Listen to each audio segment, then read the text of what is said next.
Ang isa pang type of lie ay lies about personal accomplishments, with 64% of people admit to lying in this way. This can include exaggerating one's own achievements or skills or taking credit, kapatid na Benis, for something they didn't do. Yes, a person who's lying about his or her personal accomplishments might want to boost his or her self-esteem. Dahil po sa ang gusto ay makapag-create ng image na malayo na ang narating sa buhay. At madalas na nangyayari, kapatid na Benis, yan po ay sa pagitan ng mga magkakaibigan na matagal na pong hindi nakikita. Maaaring dating magkapitbahay, magkaklase at iba pa.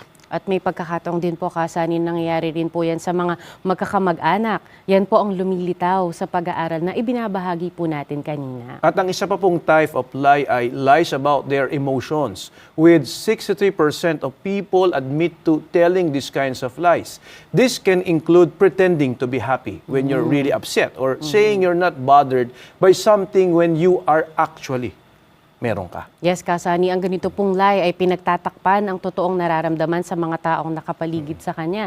Siguro ayaw po niyang mag-alala sila sa kanya, kaya hindi siya nag-open up sa mga kaibigan o mahal sa buhay ng totoo po talaga niyang nararamdaman. At yan talaga madalas na nangyayari, kapatid na Benis. At ang